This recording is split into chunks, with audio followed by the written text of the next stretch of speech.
Didier Deschamps has now released his squad for this year's World Cup, for the defending World Cup champions. Will the World Cup curse hit this squad? Let me know your thoughts in the comment section down below of Didier Deschamps' squad as we get into it right now. Let's start from the goalkeepers. Is there any surprising omissions, additions to the squad? Let us see. So, goalkeepers, Areola, Lloris, Mandanda. Steve is still being selected. What about Lafont from Nantes? What about him? Obviously, Magnan is not going to be selected because he's injured. Steve, I love Steve. We all love Steve. Still, feel bad for Lafont. All right, let's get to the defenders then. Lucas Hernandez, Theo Hernandez, Kimpembe, Ibrahima Konate, get in there. Konate, Jules Koundé, Benjamin Pavard, William Saliba, Upamecano, and Varane. So there's no room for Ferland Mendy. There's no room for Ferland Mendy, Jonathan Klaus. Am I missing anybody else? I think that's it. Obviously, no Lenglet, of course. No Kurt Zouma.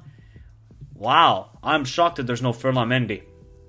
Because I'm thinking, who will be backup left back? I guess Theo Hernandez and Lucas Hernandez. They're going to be the two left backs.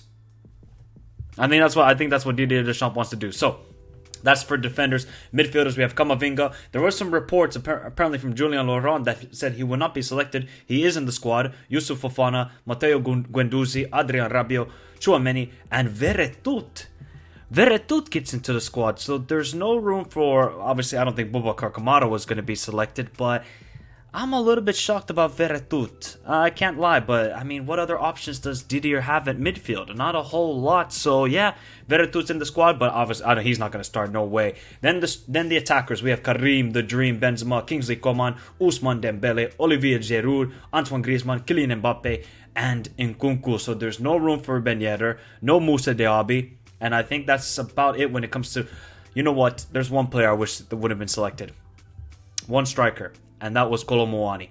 I think he's been fantastic with Eintracht Frankfurt. I think he would have been a good addition, but he isn't selected maybe for the future because this will be Giroud's last tournament, I think. And he's going to be a good option off the bench when you need a bit more physicality and somebody who's really, really good in the air as he has shown this season. But when it comes to this squad, attack, insane. Absolutely insane. And I think what Didier Deschamps is going to do is play 5 in the back. He's going to play with 2 strikers, which is going to be Karim the Dream and Kylian Mbappe. And he's going to play Griezmann at the 10 role. And then he's going to have 2 midfielders behind them. And I think those 2 midfielders will be Rabiot and Tchouameni. I think that's what's going to happen here. So, look, we can clown Adi Rabiot, Mom, that sort of stuff. He's actually played very well this season. We got to give him some credit. He's played very well. And to be honest, who's going to start ahead of him? Maybe Camavinga, but then you need some, I would say, a little bit of experience. So Rabiot brings that. Yeah, all right. And then let's get to the defenders. So what is then Didier Deschamps going to do with the 5 in the back formation? What I would do is, this is just me, Theo Hernandez left wing back, of course. It's going to have to be Benjamin Pavard at right wing back. Or Jules Koundé. One of those two. Then the 3 center backs, definitely Varane. Definitely, I think, Lucas Hernandez. And then have a choice. Saliba, Upamecano. Actually, Upamecano would be more of the left center back, so he's probably going to be on the bench. Kimpembe, Konate. Yeah, that's going to be, I think, the interesting to see who will be the 3rd center back for Didier Deschamps. I don't see him playing more in the back. I don't, because I don't think he has enough midfielders to really play that formation.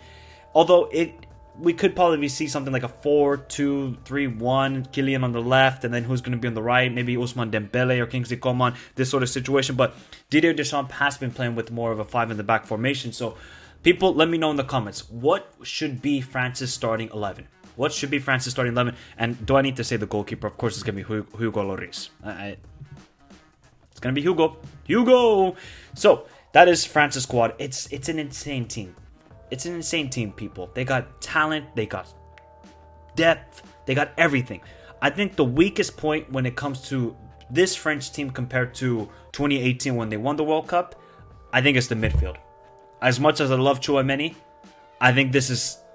There was Kante, there was Pogba. They had a great combination with each other. They're both missing this World Cup, and I think it's going to be a big, big miss when it comes to this year's World Cup. And will the World Cup curse hit this squad. So let me know your thoughts in the comments, as I said already. More and more squads will be announced in the next following days. I think Germany is tomorrow, and then England is also tomorrow, so stay tuned for that on the channel as we discuss those squads. And of course, hit the like button, subscribe to the channel if you're new around here, and as always, World Cup coverage on the channel throughout the tournament. Have a beautiful day, stay safe in this crazy world, and I'll see you on the next video. Adios.